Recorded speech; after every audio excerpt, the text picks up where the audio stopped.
guys, welcome to ReWanna Know. This is our new talk show of having Rewa and We Wanna Know as one word. ReWanna Know. We're gonna have talk shows interviewing different people from our school or maybe even outside of school. And these are two head prefects, John and Porsha. Say good morning, guys. Morning. Morning, guys. Okay, so we would like to know, what is your background? Tell me, is there any hidden meaning behind your names? How did you guys grow up? Go, bring it. Well, I'm called John, and I think the purpose behind why my parents named me John was just because it's a biblical name, and we've always grown up in a Christian family. Yeah, so I'm Chinese, part Chinese. I think if I took ancestry, I would be full Chinese. It would be oh, I'm a bit Norwegian or something like that. Yeah, and yeah, so I'm Chinese. I've been a Christian my whole life. Born and raised in Manurewa. I went to the 3 local schools here, Green Meadows and Manurewa Central School, which is all good, but yeah. So my name is so I'm named after a car. My mom thought of it. I don't know. She was telling me that she thought of the car and she told my dad to spell it P-O-R-S-C-H-E, but he didn't know how to spell, so he spelled it like P-O-R-S-H-A. And that's the meaning of my name, just after a car, because that was their favorite car. A little bit about myself. I'm Samoan German. I have 13 siblings, so I come from a big family. I went to Roscommon Primary School, Finlayson Park Intermediate, and then now at Manurewa High. I'm also a Christian, grew up in the AAG church. Yeah, and I love Manurewa High. So, what made you guys apply to be head boy and head girl?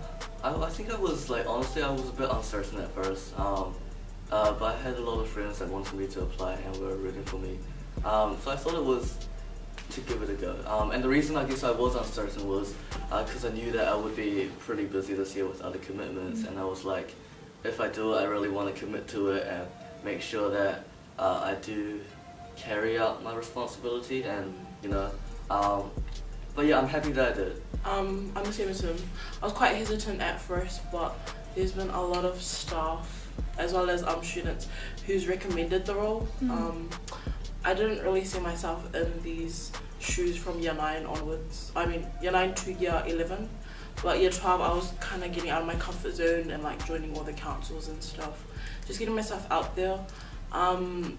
There was a lot of things to balance, and because of this role I just thought that it would be much, but it's been a blessing that came with a lot of responsibility as well as a lot of expectations, but we're managing.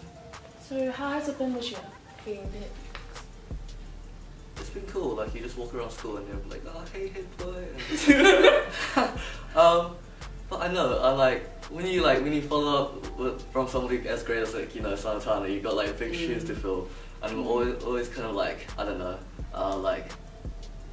subtly just comparing myself to him in a way. I don't know if it's the same for you, but I feel like I have to live up to a standard, and in a way that's a good thing, you should have expectations of yourself so that you represent the school well. But yeah, like I said before, it's been a learning curve, and it's been pretty cool. Yeah, because being head prefects comes with a lot of expectations to be someone perfect, right? So has it been really hard for you to deal with those expectations? Did you guys have to get rid of any naughty tendencies to be able to fit into the role?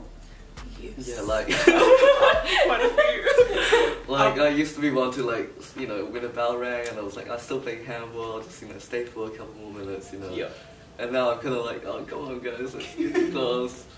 And I still have the tendency to just stay and play a few rounds, but I think our attendance and our uniform as well as our attitude, we have to be the one to actually set an example for the rest of your class. And the fact that we're year 13s, we have to be more of a role model for them. Even though they're mature and stuff, some of them still act up. But being able to know when to be good and when to bring up that attitude. To relax and yes. So what's the best advice you've been given in leadership? What is the best advice someone has given you? I'd say so there's a proverb that we've been saying constantly between our family as well as with Five Ops. So in order to be a successful leader, you have to lead, or you have to serve first. So I think that's one thing that really stood out for me last year and made me really want to go for this role. And just being courageous and being happy, proud and confident in what you do. In addition to what Porsha said was the idea of knowing what you stand for, and like it was quite interesting at the last leadership week. Five Ops got us to talk about or understand like what's our why, like why do we do the things that we do. And I think it's important. It's not something that people think about often. I remember talking to Five Ops and just saying that, you know, it's kind of something that I've done in school, so it's just, you know, following that. But yeah, making sure you know what you stand for, why you're doing what you're doing, your moral values, what you stand for, and how that guides, I guess, the decisions you make in your life. So yeah, just making sure you know who you are and what you stand for. So what is your favorite thing about ReWanna? The people. It's funny, it's like, yeah, I like the people. I don't think you go to any other school and have the culture and like, you know, atmosphere that you have in ReWanna. Like, yeah, I don't think it's replicable there. Yeah, I love the different cultures, how we represent it and how we're just open to accepting everyone. But I think it's also like the togetherness of everybody. Yeah, there's like no different groups of different cultures and different places. Like, it's really cool. So how are you guys feeling about next year?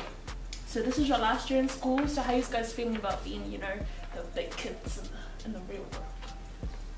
I'm actually quite scared. I'm scared, but then I'm like, I can't wait to like leave school.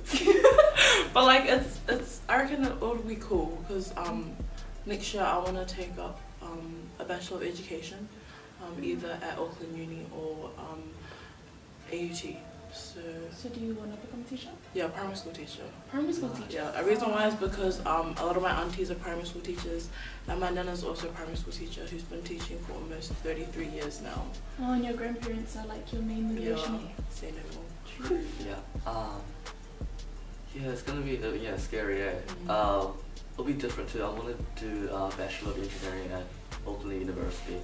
So I guess I'll still be studying and stuff.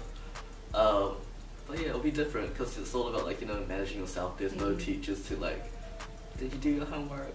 So it'll be cool. It'll be different. It'll be cool. So these are now quick fire questions. So you don't think, just answer. Okay, ready? Yeah. Yeah. If there was one country in the world you would like to travel to, where would it be? Hawaii. This is not very quick.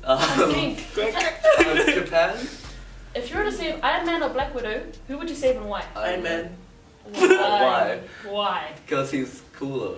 Because he has family. Yeah, he has family. It's sad for his family that he died. Because he's like the leader. Even though Black Widow is like, yeah, what? Sorry.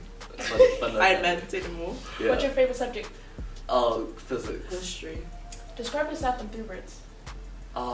Determined. Loud. Sometimes weird. Introverted. One more. Can I say one of your words? Attractive. Servant-like? Okay, Pizza Hut or Domino's? Pizza Hut. Oh, nice. Why? Because they got the best pizza. Who is someone you look up to? Grandparents. I would say family too, but there's this guy that he actually said. Okay. Just because it's been already said, I love my parents and like my family, they're cool. But there was cool story. So I sent this guy friend request like 3 years ago. And then I sent him a friend request, and that was back in the days where I was like, he's probably gonna accept. And it's like been 3 years, and like 2 weeks ago, he accepted my request, and I was like, whoa, I sent him. Yeah. And he's so cool. So he was raised in Ethiopia, and he was like major like in a poverty, and like there was major like poverty divide, and is that what you call it? And then he got the scholarship to go to Silicon Valley, and like now he like has one of the biggest startups in New Zealand, and he's like, yeah, he had a really cool message, and because he was doing really well in America, and then he started talking about how he felt that Silicon Valley was, or success driven and not like servanthood, you know. Nice. So he was like, nah, I'm gonna give up my high paying job and I want to come back to New Zealand and like serve rather than like just, you know, aim for perfection and success and all that. And I also look up to Five Bobs. Yeah, she's a man, honest. She's a great support system. She's cool. Okay, if I was 8 and my sister was half my age, how old would she be if I was 60?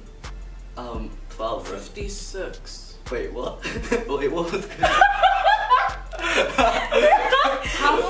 if I was 8 Yeah. and my sister was half my age, how old would she be if I was 60? Oh, 16. I thought you said 16. Okay, 56. It's 56, eh? What are we laughing at? Okay. Can you cut that out? Okay. Good physics champion. Okay, now to our last segment. Scenarios on real life situations have occurred at MH. So I'm gonna give you a scenario and your job is to give the best advice that you can. You ready? Sina heard that Mary was saying stuff about her to Lisa, who was a friend of both Sina and Mary. Mary told Lisa that she hated Sina's guts, but she was really hurt because Sina had mocked her when she got an answer wrong in front of everyone in maths class. Lisa went and told Sina that Lisa hated her guts, and Sina stepped her out at school the next day. What advice would you give these 3 girls? Well, like in that scenario, there was a lot of blah blah told blah blah and da da da da, and like it would be cool to get them all together and just talk about their different opinions. Like it doesn't need to be like this backdoor alley, you know, transfer of messages that gets you know manipulated along the way. Like I guess having everybody there and just talk about why they hate their guts, you know. You know, I think it's good to understand that people may or may not like you, and be able to understand that people just have different opinions, and just talk about it. Don't tell like a lot of people, because the more you tell, the more the situation starts expanding. I reckon just bring them together and talk it out, and I reckon the more that they let it out, the more they'll feel at ease, and they wouldn't want to get into a fight or anything. And I guess to all 3 of them, I think like a lot of the time it's like when you're in an argument, like why don't you just step back, even if you know that you're like the right person in the scenario. I think it's more powerful and more effective if you're just like, okay, these guys are like hating on me, can I just step back and like forget about this and then like resolve the situation, because I feel like that's what a person should do in this situation, you know, just, you know, I'm gonna end it here. But with that situation, it's always a girl thing. So I think, like no offense, but I reckon it's better to just come together, because sometimes just come together and just. It's a lack of communication, right? So my final question for you two is: what is one piece of advice you would like to give to our students on leadership? Be optimistic in everything you do. Just take every opportunity, because honestly, sometimes those opportunities like are limited, like they're only given to specific people. But just be confident in what you do, and live through our values. Respect, excellence, whanau tama and akurama. Yeah, I guess for me it's like to not think that leadership is not for you. Like I don't think anybody would have thought like me back in intermediate would have been like into leadership at all. Like I'm probably as introverted as you could get. So yeah, like I think the idea that we have leaders and not leaders is not, you know, a paradigm that we should encourage in like society and all that. But rather that everybody shows leadership in their own different way, even if they're not a leader, you know. So just clearing it up that you don't even have to have a badge to be a leader. It's all about putting others first before you, and if you do that, you know, and like why wouldn't you? You know, it makes you feel good inside to help somebody else. So yeah, just don't think that you're not a leader. Well, thank you for joining into the interview. It was really fun interviewing you, and I hope you guys know a little bit more about Head Prefects. So thank you for staying tuned into ReWanna Know. To keep up to date with our channel, make sure you hit the subscribe button. And press the notification bell below. Stay tuned for next time on ReWanna Know.